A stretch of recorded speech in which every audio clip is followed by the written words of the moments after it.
Shalom, oi queridas amigas, queridas colegas de ministério, minhas queridas irmãs. Nós estamos vivendo em tempos muito difíceis, complicados, desafiadores. E nessa oportunidade eu gostaria de trazer uma mensagem de esperança, de conforto, de ânimo e também de reflexão.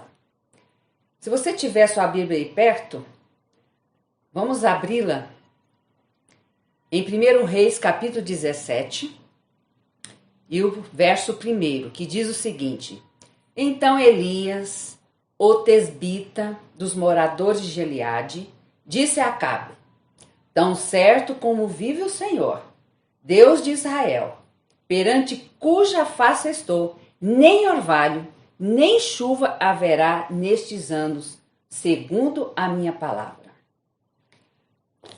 Elias aparece de maneira como um relâmpago na frente de Acabe, o rei Acabe, e diz: Olha, Acabe, tá vindo uma pandemia aí da China que vai secar tudo aqui. Não vai ter chuva, nem orvalho. Vai ser terrível. E ele deu a notícia e foi embora. E Elias falou: agora eu vou para minha casa, tranquilo. Vou ficar lá esperando esse tempo, essa pandemia passar. Deus falou: não, Elias. Você vai lá para o ribeiro de Querite. Senhor, viajar 200 quilômetros de Samaria até ribeiro de Querite? Aquele ribeiro, com o tempo ele vai secar. Ele é um ribeiro de inverno. Só tem água quando chove. E já é verão e vai ficar sem chover. É para lá, Elias. E os corvos vão te alimentar. Corvo? Ah, não, senhor. Eu sou sumatogrossense. Eu quero arara azul. Eu não quero corvo. Não, é corvo. Vai para lá. E Elias viajou 200 quilômetros. Olha que não é fácil. E chegou no ribeiro de Querite. O ribeiro de Querite fica perto de uma montanha. E não é escapado. Não tem vegetação. Só tem aquele ribeiro. E ele ficou ali. Ele deve ter levado alguma trouxinha, alguma coisinha, né? E ele ficou ali. Sabe, queridas, nós estamos como Elias. Ele foi para isolamento. Deus falou: vai ficar isolado lá, porque Jezabel vai te procurar e você tem que fugir. E nós estamos igual a Elias, isolados. Nós ficamos um tempo bastante isolados, ainda estamos. E o isolamento, ele causa algumas coisas nas pessoas. E como Elias, ele estava ali, fugindo de Jezabel, principalmente Jezabel, e numa situação difícil. Porque se ele estivesse na casa dele, ele teria um alimento melhor. E Deus falou: você vai comer pão, vai comer carne, de manhã e à noite. E nós estamos nessa situação que esse vírus trouxe para o mundo, para o nosso país. Aqui na nossa cidade nós estamos mais tranquilos em relação a outros lugares. Mas o isolamento, ele revela algumas coisas em nós. E quando houve esse isolamento, e agora está mais tranquilo, as pessoas quase ficaram loucas. Tem mãe que falava assim: não aguento mais essa meninada aqui dentro de casa. Porque, infelizmente, muitas mães terceirizam a educação e não estão acostumadas com seus filhos dentro de casa. E marido? Quem que aguenta marido dentro de casa? Sem fazer nada. Abre a geladeira, toda hora toma uma água e põe um copo sujo, chama teu nome toda hora. Você fala assim: socorro! Esse homem tem que trabalhar. Isolamento, ele mostra também a nossa resiliência, como que a gente se adapta às situações. Tem pessoas que falam assim: puxa vida, agora eu vou ter que diminuir algumas coisas, vou comprar mesmo meu danoninho, meu chocolatezinho. Enquanto outros estão dizendo assim: puxa vida, não tem um grão de arroz para comer. Então as pessoas reagem de maneiras diferentes diante do isolamento, de uma situação como essa. E Elias estava nessa situação. Ele ficou um ano ali. Um ano. E o que aconteceu? O ribeiro secou. Tanto porque era verão, e já secaria mesmo, e ele secou mais rápido ainda. Por quê? Porque não chovia. Ele falou: agora eu estou perdido, sem água. Os corvos traziam comida, tudo bem, mas e água? 7 dias, uma pessoa morre sem água. E Deus falou, Elias, sai daí. Você vai agora para Serepta. Como, Senhor? Serepta? Vou viajar 150 quilômetros até Serepta, em outro país? Deus tem essas coisas. Deus, ele age assim de maneira até cômica, até hilária. A gente fala assim, você estudar a Bíblia, você vê assim que Deus tem as coisas assim, você fala assim, como que Deus age assim? É porque Deus sabe. E ele pegou sua trouxinha, talvez tinha um pouquinho de água no seu odre, pôs nas suas costas e viajou 150 quilômetros. E não era uma viagem fácil não, sabe por quê? Estava tudo seco já. E ele viu lá vaquinhas magrinhas, ovelhinhas magrinhas, tudo seco. Ele viu talvez uma caveira de uma ovelha já tinha morrido de sede, sem o alimento. E ele viajou 150 quilômetros até Serepta. E Deus falou, olha, lá vai ter uma viúva que vai cuidar de você. Falou, opa, a situação vai ser melhor aqui, nesse Ribeiro de Querite aqui. Porque lá, quem sabe, é uma viúva negra que matou o marido e tá a viúva rica e vai me sustentar tranquilamente. Ó, beleza. Ele viajou. Sabe, queridas amigas, todos nós passamos pelo Ribeiro de Querite. A vida de Elias tem várias fases. Nós vamos estudar 2 fases hoje. É a fase do Querite, que alguns desejos são eliminados, e ele não tinha mais ali uma comida que ele queria comer. Lá no Ribeiro de Querite não tinha McDonald's, não tinha girafas, não tinha shopping, ele só tinha os corvos o alimentando. Mas Deus não o abandonou, porque Deus não satisfaz desejos de ninguém. Deus satisfaz necessidades. Depois ele viajou e ele viu aquela coisa horrível acontecendo, sequidão. É o que nós estamos vendo. A gente vê só falar de morte, desse coronavírus. Eu dou um conselho aqui. É que os psicólogos e a própria palavra de Deus diz que tudo aquilo que é amável, tudo que é de boa fama, se tem uma virtude, isso ocupa o vosso pensamento. Pare de assistir jornal, principalmente algumas emissoras, que ficam 2 horas falando só de morte. Pega no seu celular, do Ministério da Saúde, tem lá que fala sobre como que está a questão da pandemia, as orientações, como você deve fazer. E ao você procurar uma notícia escrita, vai primeiro lá. Quantos se salvaram? Quantos escaparam dessa doença? Puxa vida, graças a Deus, muitas pessoas estão sendo curadas. Puxa, infelizmente, muitas pessoas morreram. Essa massificação da notícia, sabe o que ela gera? 2 coisas nos seres humanos. O pânico, síndrome de pânico, depressão, porque você fala, puxa, eu vou morrer também. Ou então frieza.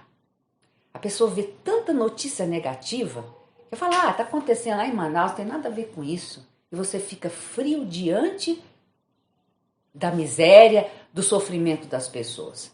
Então pare um pouquinho de ver essas notícias. Bem, lá chega ele em Serepta. E ele chegando em Serepta falou assim, quem será essa viúva que Deus falou que vai cuidar de mim? E ele chegando, ele viu uma mulher curvadinha, lá catando uns cavacos, uns gravetinhos. Ele estava morto de sede. Ele falou assim, minha senhora, você podia me arrumar água? Ela falou, é claro, ninguém nega água. Você tem um bem, há estudos que dizem que no universo, aliás, no mundo inteiro, é muito difícil alguém negar água. Que é um bem comum de todos. Então, ele chega e fala, olha, me dá um pouco de água. E ela já ia saindo para buscar água. Ele falou, não, traz também uma comidinha, eu estou morto de fome. Ela olha para o profeta e diz, olha, eu não tenho nada cozido em casa, nada. E as panelas estão todas vazias. O que eu tenho é um pouquinho de farinha, um pouquinho de azeite. Vou fazer o último pãozinho para o meu filho e eu, e vamos morrer. Veja a perspectiva dessa mulher. Ela disse, eu tenho só um pouquinho de farinha, um pouquinho de azeite e vou morrer. A Bíblia fala assim. Ela assim, eu e meu filho vamos morrer. Ela não tinha nenhuma perspectiva do seu futuro. Ela sabia, ela era viúva. E não era uma viúva rica, era pobre. E as viúvas em Israel sofriam muito, que eram os homens que cuidavam delas. E o profeta falou assim, tudo bem, você tem só essa farinha, esse pouquinho. Vai lá, faz o pão, faz 2, um maior para mim. E depois você faz para o seu filho. Aquela mulher olhou para o profeta e viu realmente que aquele era o profeta Elias. E diz a Bíblia aqui que ela acreditou na palavra do Deus de Elias. E foi fazer. Bem, se fosse hoje, você olharia para Elias e falaria, pá, calma aí. Antes do estatuto do idoso, é o estatuto da criança. E olha lá. Mulheres, você está abusando. Quer comer, você comer primeiro e eu depois? Não. Maria da Penha aí. Isso é violência. É abuso psicológico. E a lei do mar diz o seguinte. Primeiro criança e depois mulheres. Mas aquela mulher creu no profeta Elias. E ela estava saindo e falou, pode ficar tranquilo, você pode ir. Porque a farinha não vai acabar da sua vasilha. O óleo não vai acabar da sua botija, até que chova. E eu vou ficar com você. Eu vou cuidar de você e você vai cuidar de mim. E assim, aquele profeta achou um lugar para passar essa pandemia de secura. Ali ficou com aquela mulher e um milagre aconteceu. Sabe, queridas, vamos supor que Elias é Deus. Está você acreditando na palavra de Deus? A Bíblia diz o seguinte, e aqui está, Salmo 37, ainda diz o seguinte, os passos de um homem bom são confirmados pelo Senhor, e deleita-se no seu caminho. Ainda que caia, não ficará prostrado, pois o Senhor o sustém com a sua mão. Fui moço e agora sou velho, mas nunca vi desamparado o justo, nem a sua semente a mendigar o pão. Salmo 37, 5, 23 a 25. Aí você vai me perguntar, eu vejo muito justo passando necessidade. Eu vejo muita gente boa sofrendo. É verdade. O que ele quis dizer isso? Não viu um justo desamparado. O que esse verso, essa palavra justo quer dizer na realidade? Justiça tem a ver com sabedoria. Uma pessoa sábia, ela sabe gerenciar a sua vida. Como que Deus eu posso ser uma pessoa sábia, justa, se eu adquiro algo que eu não posso pagar? Antigamente, eu quando era criança, eu lembro minha mãe dizia, olha, eu lembro disso, você vai ganhar uma boneca. No final do ano. E ali eu juntava, minha mãe tinha 2 potinhos de latinhas, era a festinha do 13º, e juntava para comprar um presente. Você esperava um ano, até mais, 6, um ano para comprar. E quando você ia comprar, que delícia. Hoje você tem um desejo, às vezes nem necessidade. Você vai com dinheiro de plástico, cartão, você compra, você adquire aquilo sem esforço, sem esperar. E depois você paga. E às vezes você não tem dinheiro, você paga o mínimo e vai acontecendo o quê? Uma bola. Cartão de crédito é uma desgraça. Claro, você comprar uma coisa com preço maior, mas comprar uma roupa, você sai para comprar uma camiseta e você vem com 4. E se eu juntasse o dinheiro, seria muito melhor. Então, quando fala aqui que o justo é desamparado, é porque o justo segue os mandamentos de Deus. Ele segue as orientações financeiras. Então, ele não se vê em situação. Quem é a pessoa que chega ao final do mês, tem o dinheiro para pagar as despesas operacionais, água, luz, né, telefone, essas coisas que são operacionais? Fala assim, puxa vida, eu tenho dinheiro que eu poderei gastar e não que eu terei que pagar. Por isso que agora, nesse momento, nós não temos reservas. Nós não temos uma poupança e temos um monte de dívida para pagar. Então, por isso que fala. Mas tem um outro lado. Como é que Deus sustenta as pessoas necessitadas? Ele vem e manda pão lá do céu? Não. É com a ajuda do ser humano. A própria Jesus disse, os pobres sempre tereis convosco. Então é para tirar de nós o egoísmo. Então é esse momento de nós ajudarmos as pessoas, darmos um dinheiro para a ASA. Eu fiz um plano, já dava um pacto, mas agora especificamente para a ASA, para ajudar os irmãos, porque nenhum irmão da nossa igreja deve passar necessidade. Nós temos que nos unir para suprir as necessidades primárias dos nossos irmãos. E Deus supriu então a necessidade da mulher, da viúva de Sarepta. Deus não deu coisas extraordinárias para ela. Deu o que ela necessitava. Era o pão, o alimento, o óleo. Aí eles ficaram até chover. E ela então, interessante, que ela aprendeu com esse pequeno milagre, entre aspas, que já é um grande milagre. Mas o que aconteceu? Que nós vamos já terminar a nossa fala aqui. Passado um tempo, o que aconteceu? O filho dela ficou doente e morreu. Você viu que terrível? E ela chegou para o profeta, que é isso, Elias? O que você está fazendo? Olha o que ela diz aqui no verso 18, eu acho muito interessante. Então disse ela a Elias, que fiz eu, ó homem de Deus? Vieste a mim para trazeres à memória a minha iniquidade e matares o meu filho? Aquela mulher, ela carregava um passado terrível. Ela tinha traumas, ela tinha pecados que ainda Deus havia perdoado, ela estava convivendo com o profeta, mas ela ainda não havia desvencilhado do seu passado. E quando ocorreu essa tragédia, perdeu o filho, ela falou assim, é por causa que eu pequei. E o profeta diz, não, Deus não age assim. Deus não pune as pessoas, os nossos queridos. É claro que tem as consequências naturais dos nossos pecados, mas Deus não olha lá de cima com um garfo falando, bem, errou, eu vou castigar o filho. Não, Deus não faz assim. E ele falou assim, calma, você já viu o milagre da botija e do óleo. Você vai ver um milagre maior. E ele pegou, ressuscitou aquele filho e entregou à sua mãe. E ela exclamou, realmente você é um homem de Deus. Tem Deus feito milagres em sua vida? Eu tenho certeza que tem. Os milagres acontecem todos os dias, todos os minutos. Milagres pequenos. Se nós não sermos agradecidos por milagres pequenos, nós não vamos ter condições de ver maiores milagres em nossa vida. Essa mulher viu esse grande milagre e foi ressuscitado o seu filho. Queridas, nós estamos nesse momento, e é um momento para reflexão. O que eu vou aprender com esta pandemia? Que esse momento diferente, quem imaginou que o ano 2020 iria começar assim? Ninguém. Nós fizemos tantos planos no ano passado, tantos.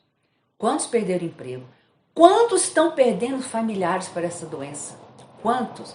Nós vamos ter que diminuir o nosso status financeiro, a nossa maneira de viver. Mas tem muita coisa que nós estamos aprendendo com isso. Eu vi alguém dizendo, falou assim, puxa vida, eu fiquei 15 dias isolado e pensei, puxa, eu posso viver sem McDonald's, eu posso viver sem comprar um lanche, eu posso viver sem ir no shopping. Você já imaginou que aprendizado? Porque nós estamos deslocados. Tem pessoas que falam, puxa, agora eu estou aprendendo a conviver comigo, porque eu não parava para reflexão. Fazia o culto meia hora, 15 minutos, rápido. Agora eu estou tendo tempo. Então, é terrível a pandemia, mas tem um lado positivo. E pode ter certeza, Deus quer fazer de você, querida mulher, uma fênix, ressurgir das cinzas. Como ele ressuscitou aquele filho, Deus quer ressurgir em você a sua autoestima. Ele quer ressurgir em você a sua segurança.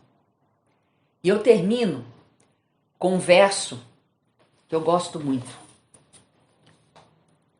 A Ellen White estava perto, já no final da sua vida, e ela escreveu esse pensamento que diz o seguinte, ao recapitular a nossa história passada, havendo percorrido todos os passos de nosso progresso até o nosso estado atual, posso dizer, louvado seja Deus.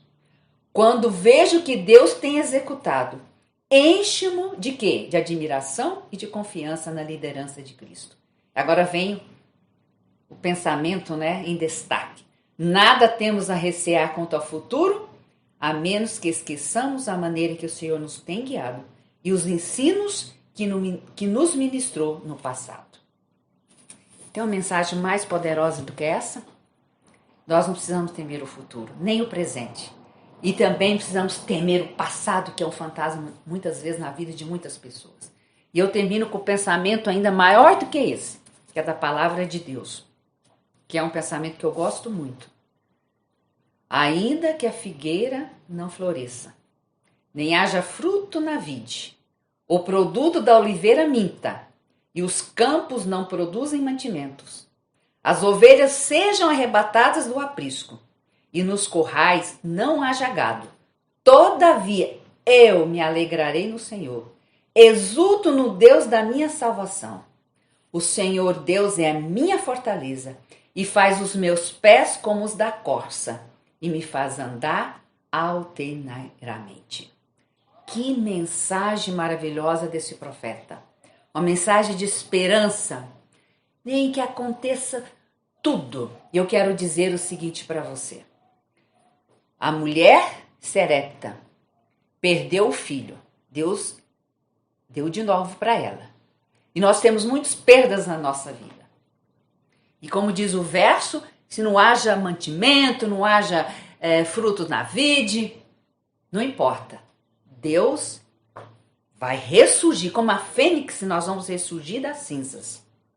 Querida mulher, nessa vida nós podemos perder queridos, perder parentes, perder emprego, perder tudo, mas tem uma pessoa que nós não podemos perder. Se nós perdemos essa pessoa, nós vamos perder tudo na vida. Essa pessoa é Jesus Cristo. Essa perda não pode ocorrer na nossa vida.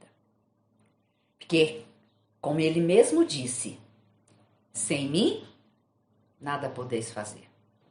Vamos aproveitar esse momento para se apegar a esse Jesus. Que essa perda você não pode ocorrer na sua vida.